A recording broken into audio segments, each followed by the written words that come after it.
just a quick review of the Komoko shoulder brace. Lots of braces out there on Amazon and the internet.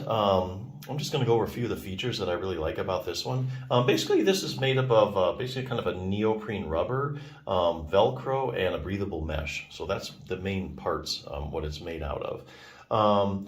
It does fit the left or right shoulder, which I really like. So, you know, let's say you use it for your left shoulder, and then eventually, you know, hey, my right shoulder needs it, you know, and your shoulder's fine, but then later on down the road, you need it for the other shoulder. You can just pick it up again, put it on the other shoulder. That's a really nice feature.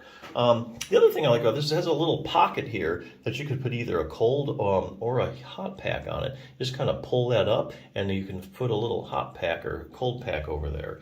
Some of those Thermacare brands that you can kind of crack and put on there are good for a long time, and it will probably fit in there pretty easily. So if you want a little extra heat, or you can stick a cold pack on there. So yeah, I really like those features for this one. So, you know, if you're recovering from shoulder surgery, or you're doing some sports, you know, you just want to protect your shoulder a little bit, or you just need to rest your shoulder because you've been working a lot, I think this is a nice little brace to check out. Now, if you're doing something like recovering from rotator cuff surgery, or you have a rotator cuff problem, or any kind of rotator cuff pain, or shoulder pain actually, this is a good resource, the 6-minute torn rotator cuff solution for seniors. It says for seniors, but actually anybody can use it, even high-level athlete. If you have any kind of a shoulder problem, you at least need to be strengthening your rotator cuff, and I'll tell you why. The shoulder is a really shallow ball and socket joint, and it depends heavily on the muscles to keep it in place. Now, that's unlike the hip, which is also a ball and socket joint, but it's a deep ball and socket joint, so it doesn't really require that much muscles to keep it in place. You don't hear of hips dislocating too often unless it's like some kind of trauma, you know, a car accident. But shoulders, you hear about people dislocating their shoulders all the time. Much more susceptible because it's a shallow ball and socket joint.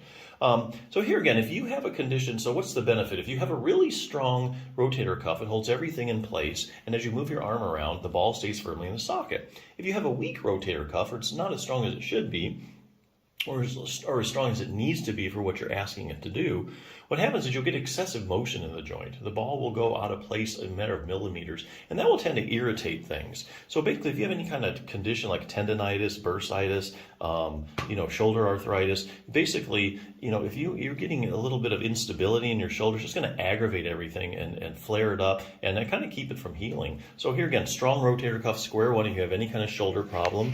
And if you do have a rotator cuff issue, this book will probably answer about every question you ever had about it. Just real quickly, it kind of goes over, you know, anatomy and stuff, tells you all about the rotator cuff, the group of 4 muscles that really stabilize your shoulder joint. Great question and answer section. What are the symptoms of a rotator cuff tear? Any arm maneuvers that might indicate I have a tear? What imaging tests are used? Where exactly does it tear at? Goes over, are there different kinds of rotator cuff tears? Here's a good one. I have a rotator cuff tear and I'm in a lot of pain. I need surgery, right?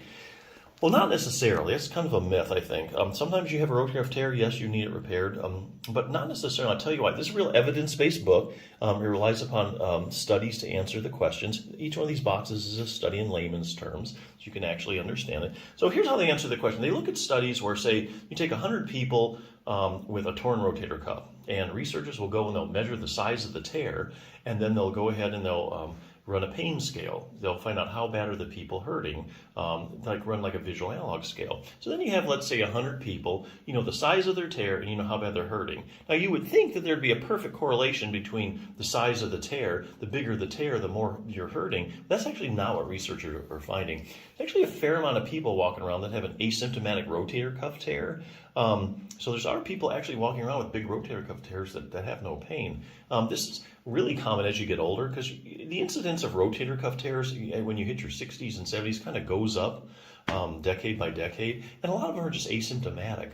So what you don't want to do is go to the doctor. I have shoulder pain. You end up getting an MRI. It shows a torn rotator cuff. You're like, there's my problem. I have a rotator cuff tear. I got to get it fixed.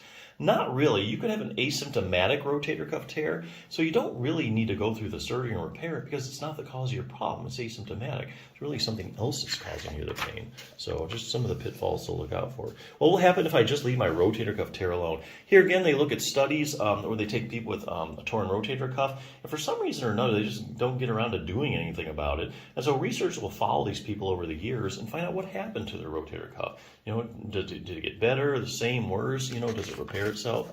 Here's a great question. How does exercise compare to surgery when it comes to treating my torn rotator cuff? So the only way you're going to answer that question scientifically is by looking at the randomized controlled trials. And that's the highest form of proof in medicine that a treatment's actually effective. So let's say you're going to take 100 people with a torn rotator cuff.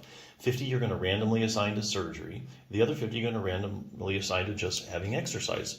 And then what you do is you follow them over time. And some of these are pretty long-term studies that go on for years. So let's say 2 years from now, who did better? The people that had their rotator cuff repaired or the people that did a good exercise program?